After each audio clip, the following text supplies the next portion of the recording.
Today, we're speaking to a former client of ours who went almost 5 months alcohol free when he first joined our program. Then he returned to drinking. And then he returned to being alcohol free. And on this stretch, he's now almost 2 years alcohol free. So I thought it would be great to have him come back and just share his journey. Some folks, when they stop drinking alcohol, don't necessarily continue for life and remain alcohol free. Some folks return to some level of drinking and then they have an epiphany and go, this is absolutely not for me. And then they return to being alcohol free. And this is one of those cases. Today, we're speaking with Craig Beich, who's 45. He's a construction manager from Seattle, Washington. He's a father of two. And Craig joined us in our Project 90 program all the way back in June of 2021. And he lost, I think it was something crazy, like 27 pounds in such a short time, maybe 90 days. But we'll have him refresh us. Craig Beich, great to have you with us, sir. Yeah, thanks for having me, James. Great to be back. So you're almost 2 years alcohol free on this stretch. How are you feeling in general? I feel better than ever. I feel really amazing, actually. Just the clarity, day-to-day clarity is I'm grateful to have it. I'm glad to be back.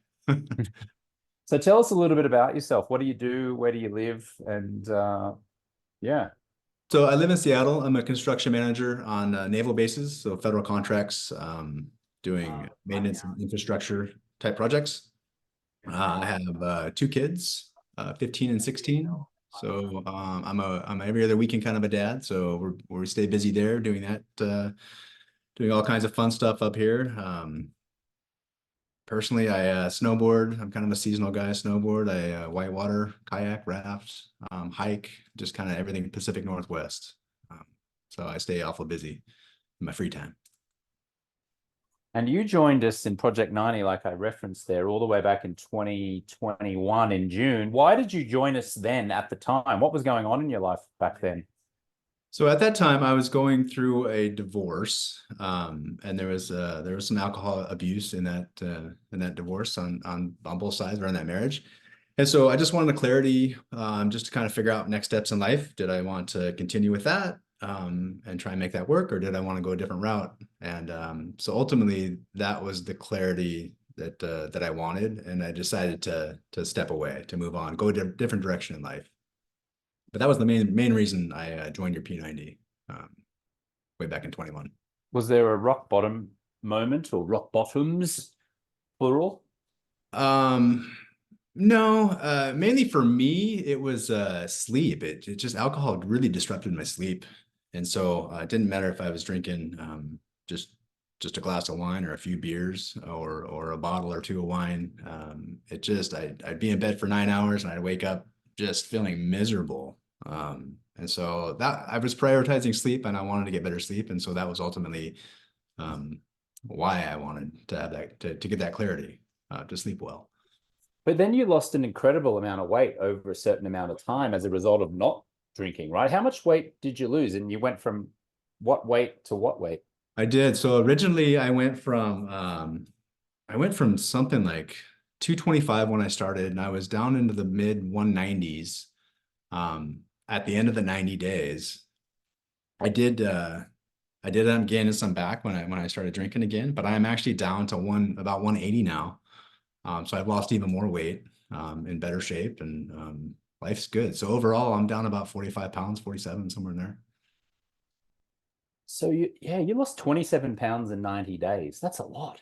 27 pounds in 90 days. So that's almost 10 pounds a month.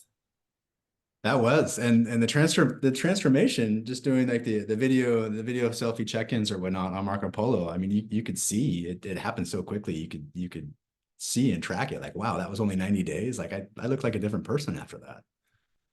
Yeah, just for the listener, when Craig's referencing those video polos, we actually have a video community app as part of our community. It's called Marco Polo, and clients go in there and they share little video selfies throughout the 90 days just to stay engaged and be part of the community and create camaraderie. And so Craig was referencing, like he probably made a video post on day one and then day 90, 27 pounds lighter, you can see it in the face. Like, did you have to change your clothing, or like what were some of the changes you needed to make as a result of dropping 27 pounds? Absolutely. Yeah. Pant sizes for sure. Inches off the waist. And yeah, everything was baggy. I was down into larges, right? I would just go from extra larges to larges. And so yeah, it was cost some money, right? But I think it was worth it. Go out and get a Mm. new wardrobe. So you left us then at the end of those 90 days. You obviously felt like you had rewired your mindset around alcohol. Is that fair to say? Yes, absolutely. I thought we did a podcast after my 290, and I felt really good. I felt like I was on a really good trajectory, um, being alcohol free. I loved it. So actually, you, the listener, you could actually go back to the Alcohol Free Lifestyle podcast to 2021 and find the interview that I did with Craig at the completion of his 90 days, where he was referencing all of these things. And it seems like you went another 2 months alcohol free, but something happened. What happened? Yeah, so days get dark up here in the Pacific Northwest in Washington, and so I was ready to start dating, and it was my first kind of hiccup. Like I didn't know how to date without alcohol, and so I had my first drink, and from there it just kind of continued. It was the old confidence booster. And so that's how it started. I just didn't know how to handle it. So I had a weak moment, and it turned into many weak moments. Um, yeah. So just for the benefit of the listener, about when you reference a weak moment, so what was that moment and why do you describe it as a weak moment? So I feel like I didn't, I guess, have the confidence in myself to be out there not drinking. The questions of, well, why aren't you drinking? Or, you must have a problem. I thought I was more centered in my life and grounded, and because I felt so good. But no, the weakness is I felt like I needed that alcohol in order to I guess portray myself differently, or have the confidence to actually date again, or kill those nerves, right? When I had tools that I could have utilized besides falling back on the alcohol, but I chose not to. Yeah, because you had tools that you learned inside of Project 90, right? But you obviously made a choice not to use those tools and instead drink alcohol. Why, upon reflection, do you feel like you made that choice? It's that's a tough one. Looking back, I don't know. It was a horrible, like I said, it was a weak moment, and it spiraled, and that really made me understand. Well, not only do I not want to drink, but I don't need to drink to have that confidence and to just be who I am and feel good. But it spiraled. It spiraled quickly into in a rabbit hole of drinking again. How so? Like, was it like the what's that commercial for Pringles, the chips? It's like once you pop, you just can't stop. So was it a Yeah, similar situation? Like you had one drink and then all of a sudden you're on the slippery pole, the slippery it, slope, and yeah. And so then it was like familiar instances of when I would have a drink, right? So it's watching football. Okay, well, let's have some beers. Or dating, obviously, you'd go out on a date, you'd have drinks, and that's just kind of I'd fall back into my old habits, and it happened pretty quickly. That it felt like it took a long time to rewire the brain to not want that alcohol, or crave that alcohol, and to be okay in situations. Um, but it unraveled way faster, it feels like, than it when I was wiring it to not crave that alcohol. So so 6 months, 6 more months of drinking at that point, then more or less, or was it a bit more? yeah, so it was about 7 months. So 7 months, okay. after I had my first drink back, I lost a cousin, a dear friend, and it was unexpected. And I did so I really went into a dark spot, and that's when I'd say I really started drinking heavily again. And that lasted about probably 4 months, but I was at ground zero. I was back to just wanting what I had back in that September, back when we had our interview after the 90 days. I knew what that was, and I just wanted to feel good again. I wanted to sleep well again. Um, and I just didn't want to drink. But for whatever reason, I was stuck in a rut for a few months. Hmm. Is it shocking now, looking back, just how quickly you found yourself back in the rut after 5 months of being alcohol free? Like, I mean, it seems shocking to me, not just in your case, but just alcohol is insidious, right? And we can have the best intentions of whatever it is, avoiding love addiction, porn, shopping, spending, food, and we think we're flying. We got this. We've broken the camel's back. We're never going to drink again. I'm never going to overeat again. I'm never going to make the same mistake again. But then suddenly, very quickly, we find ourselves back in those old habits. Was that shocking to you? It was, and very much so. And like I said, I mean, okay, so you're gonna have a drink in this familiar situation where you used to drink, and then all of a sudden, those other situations where you used to drink come up, and it's like, well, next thing you know, you're drinking like you used to, or I was, and maybe not everybody, but I was, and yeah, it was shocking at how quickly everything reverted back to old habits. And it seems like the first time you drank was out of social awkwardness as it related to dating.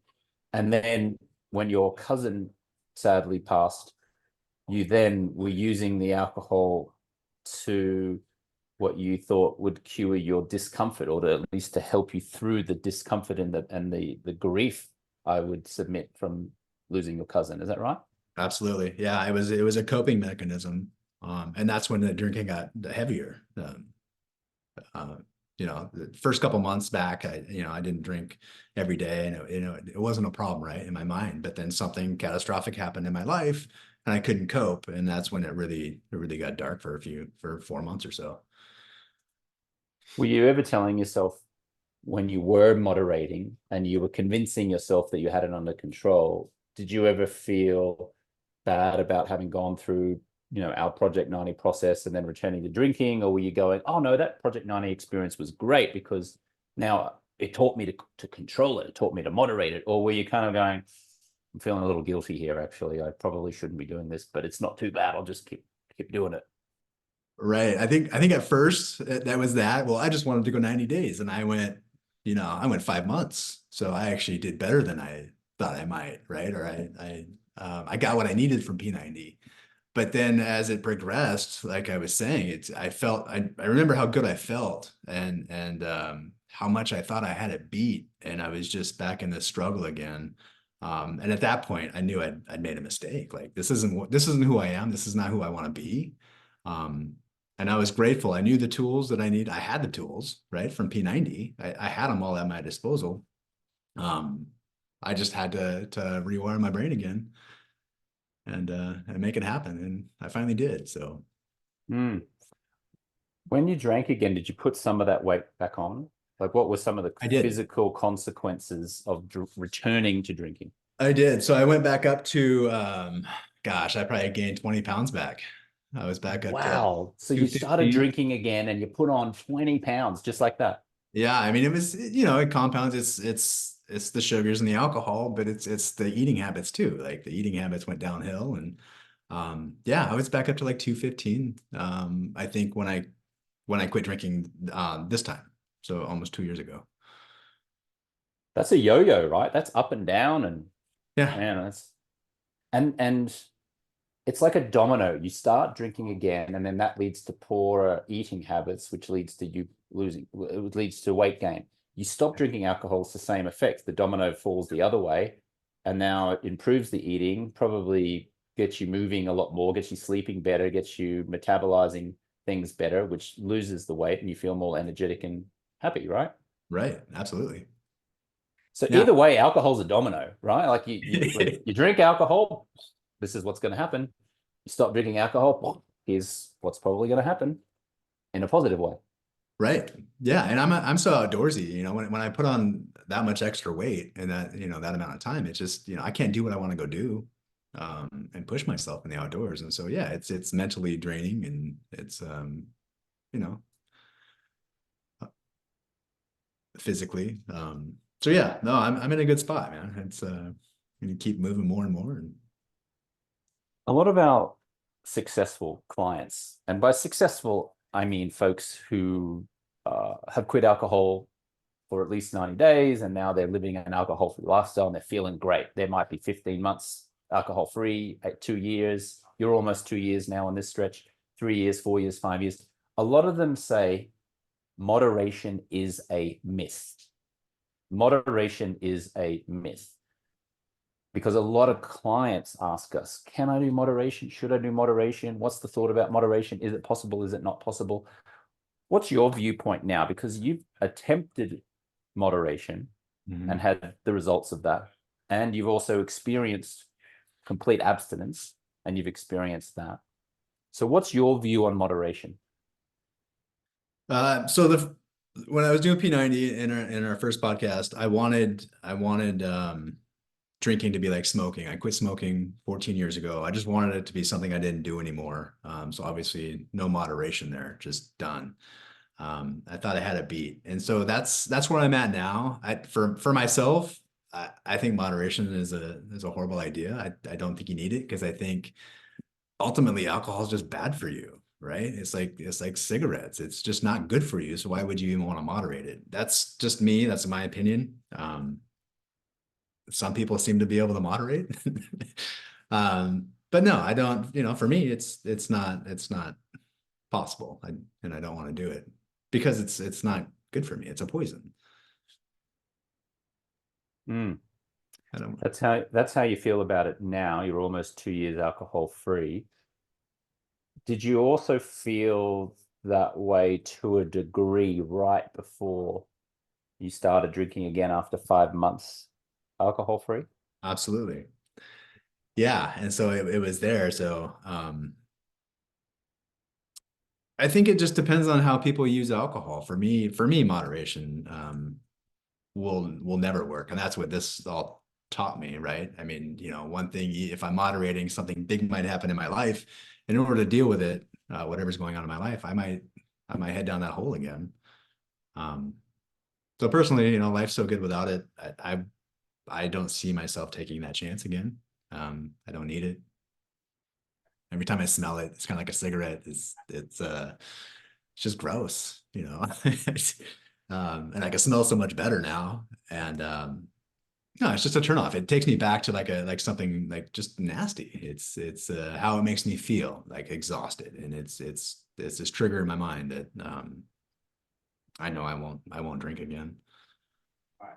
What was the catalyst for you returning to not drinking again? Because you did that on your own. The first time you hired us, Project 90, to help you, then you Yeah. returned to drinking, and then at that point, you then returned to being alcohol free. So how did you? What was the catalyst for that? What was the moment that you said, no, you know what, I'm going to go back to being alcohol free? And how did you do it? Yeah, I think about that more. So it was an interesting spot where I had my last drink. I was whitewater rafting with a group of people I just met a few weeks prior in Jackson, Wyoming. And we all went and got these like tequila slushies at like 10 a.m. And we're about to hit the river. And I'd been feeling leading up to that the last few weeks. I've been traveling a lot, rafting a lot, whitewater rafting. And I was just exhausted because it's so much effort to be on the river and to set up and break down and all that. But I wasn't sleeping well. And so for whatever reason, I had this tequila slushy and it got this massive buzz at 10 in the morning. And I had a long drive that day and I just didn't end up drinking that night. And then the next day I had a long drive home, and I went a couple of days without actually drinking because I was so tired and I was on the road for so long. And I just said, you know what? I mean, this is it. And so I was journaling. I started journaling and just kind of really committed, wanting to be who I know I could be, who I was almost a year prior to that. Mm, a tequila slushy. Man, I forget what they call them, but it was, yeah, I mean, they were like 13%. They were good, but yeah, not where I wanted to be, not who I wanted to be. So Yeah, got it. So life now, now that you've chosen to be alcohol free again, and you're almost 2 years as we're recording this, I would imagine that that's probably positively affected your relationship with your two children. You're a father of two, aged 15 and 16. Is that the case? And what other benefits have you noticed? yeah, so for with the kids, obviously being, I only see them a couple of weekends a month, and so that time is very, very precious to me and us. And they're teenagers now, so they don't want to hang out with me all the time, but it just gives us the freedom and flexibility to just really be present and understand their needs and wants and be there for them when they need to talk or work through life stuff. I mean, it's crazy. They're little humans now, which is great. And so to be able to be present and, not at night, like have a buzz or, hungover in the morning, that's probably the biggest problem is me waking up so early and having to wake them up, let's go, but no, it's great. I'm grateful. I'm grateful for this time that I get to spend with them with a clear head. And what other benefits have you experienced besides, family, being with them? Maybe it's physically, maybe it's emotionally, maybe it's how you deal with problems or challenges. Yeah, so just being present every day, and I was talking to someone a few weeks back about just not no regrets, right? So you wake up and you can really analyze any decision you make in life because you had a clear mind at the time, um, and just being so clear to be able to process just life happenings. It's I think is amazing to wake up and be able to live to your fullest every day with a clear head. And work, I mean, just being able to be present, knowing what I want, being more kind of an organizer, I guess, just trying to get stuff done, schedules, budgets, just kind of driving the train, not just sitting back, waiting for stuff to happen or watching the train crash, right? It's kind of leading it and trying to make better things happen for everybody in my life. I mean, it's a blessing, man. Do you consider yourself a leader in that Do sense? I do. Yeah, and our projects, I am kind of the on-site. I am the on-site go-to guy, and I'm in charge of it, and so I'm able to lead better, lead with a clear head versus dysfunctional. I'm not. I'm working on not being so much of a people pleaser, pleasing everybody, and just kind of holding people accountable and including myself, right? And so I think productivity out of everybody has been a lot better since I've been able to get that more rest, the better sleep, have a better state of mind, show up ready to work every day. Mm.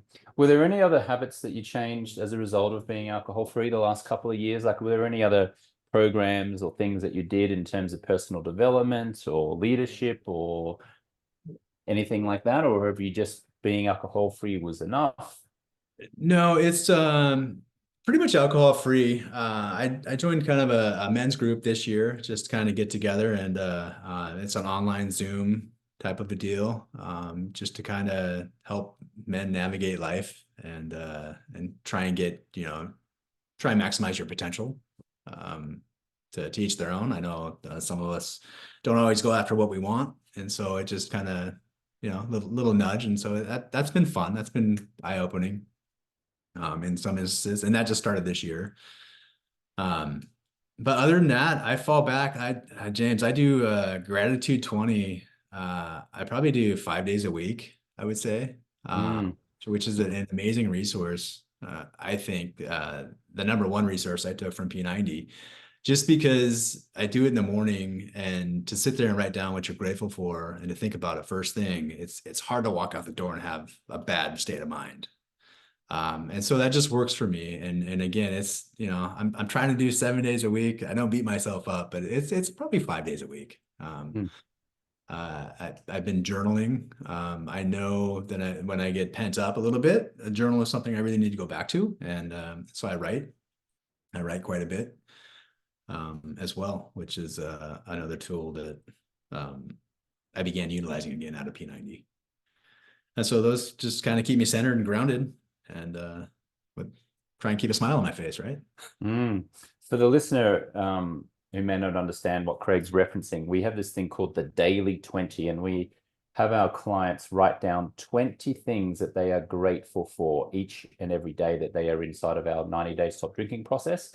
And the idea behind that is that it helps rewire our mindset to focus on appreciation instead of expectation. And when we're living a life of appreciation, things like alcohol cravings subside or disappear.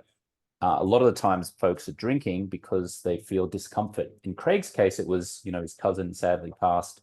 In other people's cases, it's stress and anxiety of family, work, lamenting the past. But when we start writing down literally 20 things to be grateful for each and every day, it might take 5 minutes, it might take 10. Alcohol cravings subside, we start to feel better, we start to make better choices, and we have a much more positive mindset. So that's just what Craig was referencing there.